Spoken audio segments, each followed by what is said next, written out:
Well, my service to the military began right out of high school. I was fortunate enough to be nominated and selected to attend the United States Military Academy at West Point as a member of the class of 2000. And I feel very honored that Senator Bob Byrd was the one to nominate me. The man had a profound impact on my life, a profound impact on our state, but on me personally, by sending me off and starting me on this journey of being a committed public servant, a servant to the nation. You know, the mission of the Military Academy is to train leaders of character who are committed to a lifetime of service to the Army and the nation. And being in that environment for 4 years, you know, growing up in southern West Virginia, and I wasn't poor. But you know, I grew up outside of a town of 50,000 people, and that was the biggest thing around. You know, I was a stone's throw away from coal fields. I was a stone's throw away of friends who lived out in hollers. And to be able to go to a place like West Point was a phenomenal opportunity. After which, you know, I served for 5 years as an officer in the United States Army on active duty. And during that time, I got to be a platoon leader for, you know, 3 years. I led 2 different platoons, a tank platoon and then an infantry mortar platoon. I took my mortar guys to Iraq with me. I took my tank platoon to Kuwait for 6 months. Being able to lead and interact with America's soldiers, it was the best job I will probably ever have. To lead 30 men in combat, it's a hard experience to describe, to see them achieve things, to see them acting courageously, to see them making hard decisions on the battlefield about how to interact with prisoners and how to interact with Iraqi police, and know that, you know, I had, you know, put the right guys in the right jobs so that they could succeed. Or, you know, it provides me with motivation today. My experiences in the Army, kind of the fundamental base of where I come from whenever I approach a decision today. You know, the cadet honor code at West Point: a cadet will not lie, cheat, or steal, nor tolerate those who do. You can't get any more simple than that when you think about what it means to have integrity.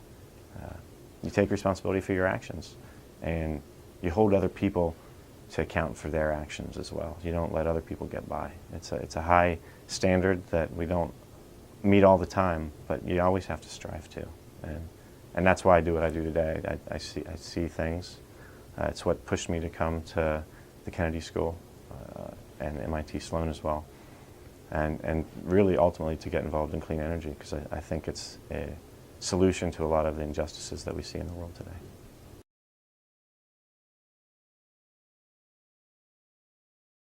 Appalachia Rising is a true grassroots organization that has been born out of the coal fields of southern West Virginia.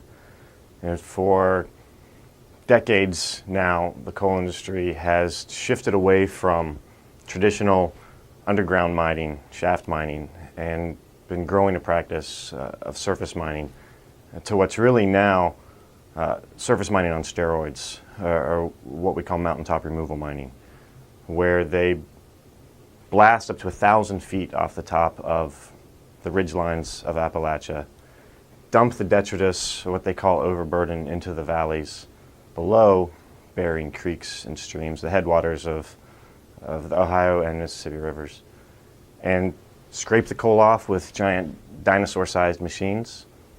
And then sometimes they try to recover it like they're required to legally. Other times the companies will go bankrupt and leave it a desolate moonscape. This has happened to 500 mountains in the Appalachia region over the last couple of decades, with a handful of sites being redeveloped as was promised. Now, the health impacts of this and the environmental costs of this and the job losses associated with this have destroyed the economies of southern West Virginia, eastern Kentucky especially. And the people that live in these towns, live in the hollers, have had families here for generations, have really gotten tired of it and have seen inaction from our state political leaders, have seen inaction at the federal level, lack of enforcement of existing rules, and due to this growing frustration, have decided that it's time to take control of our own destiny. And out of this, Appalachia Rising as an organization has grown.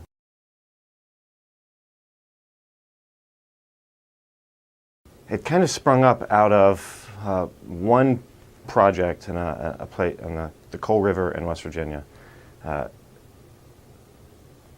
There's a coal along Coal River. It's very appropriately named. One of the mountains above one of the towns was slated to be destroyed, and the local population in the town decided to make a counterproposal to develop a wind farm on top of it. And from this became the Coal River Wind Project, the Coal River Wind Association, to counter what the coal company wanted to do. They formed another group called Coal River Mountain Watch that was slated to just keep an eye on the mountain to see if the coal company was going to begin blasting before that this counterproposal was fully evaluated and understood. And out of Coal River Mountain Watch, it realized that we need to have a broader focus. It's more than just in the Coal River. It's throughout southern West Virginia. It's throughout eastern Kentucky.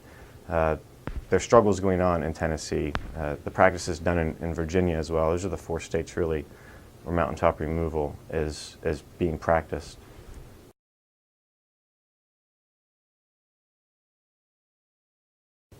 In June, we're actually planning on taking it to the next level.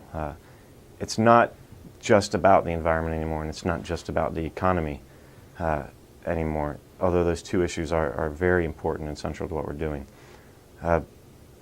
In Logan County, in southern West Virginia, is a site called Blair Mountain, just outside the town of Matewan.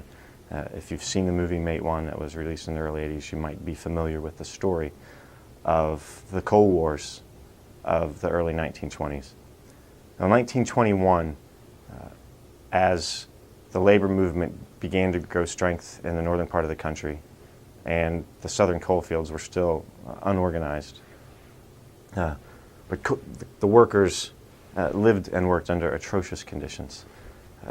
They were forced to live in camps that were company towns, as it were, that were owned by the coal companies.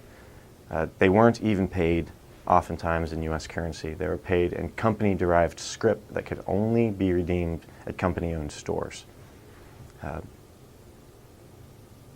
If a miner was injured or killed on the job, his family was forced to leave with no compensation. They would be destitute. And these were hard. This was the 20s. These were hard jobs that were fueling the American economy, and yet the people in these regions received nothing. They were paid a pittance. They were at the mercy of the mine bosses.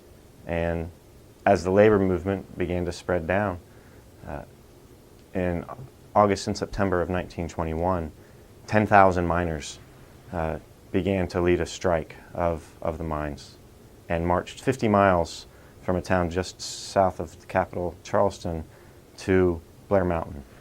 And during the course of several days, the largest battle on American soil out since the Civil War occurred. There were corporate thugs from the Baldwin Felt Agency, armed with machine guns, armed to the teeth, against striking miners who, many had, they had their hunting rifles, or they had whatever they could have. They were fighting for a working wage and fair working conditions. Ultimately, the governor got involved, President McKinley got involved, and the National Guard was called in to put down the insurrection. Hundreds of people were killed. They think that the battle only ended after around 1 million rounds were fired by each side. 1 million rounds fired. So this is obviously a very important site, not only in the history of West Virginia, but in the history of our nation. in the history of the labor movement, in the history of the struggle of the American people trying to bring about justice and prosperity to our people. Today, the battlefield is about to be destroyed. A couple of years ago, it was put under the National Register of Historic Places as a good first step towards, ultimately moving it to be a National Historic Park, which I think it absolutely merits. But immediately following its listing as a historic place, most of the land was purchased up by coal interests and immediately delisted, and now is slated to be destroyed through mountaintop removal to get to the coal that still lies below. And ultimately what is a meaningless amount of coal, but of huge strategic importance to the coal industry, to say that we can wipe clean the bloody history of this area. We can bury it forever.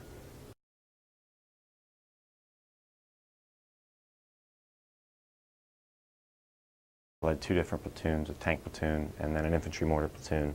I took my mortar guys to Iraq with me. I took my tank platoon to Kuwait for 6 months.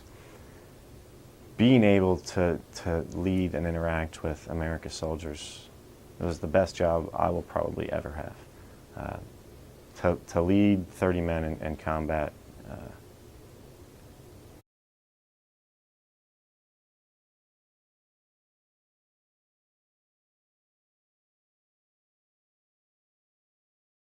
Well, my service to the military began right out of high school. I was fortunate enough to be nominated and selected to attend the United States Military Academy at West Point as a member of the class of 2000. And I feel very honored that stone's throw away of friends who lived out in hollers. And to be able to go to a place like West Point was a phenomenal opportunity. After which, I served for 5 years as an officer in the United States Army on active duty. And during that time, I got to be a platoon leader for 3 years. I trained leaders of character who are committed to a lifetime of service to the Army and the nation. And being in that environment for 4 years, growing up in southern West Virginia, and I wasn't poor. But I grew up outside of a town of 50,000 people, and that was the biggest thing around. I was a stone's throw away from coal fields. Senator Bob Byrd was the one to nominate me. The man had a profound impact on my life, a profound impact on our state. But on me personally, by sending me off and starting me on this journey of being a committed public servant, a servant to the nation. The mission of the military academy is to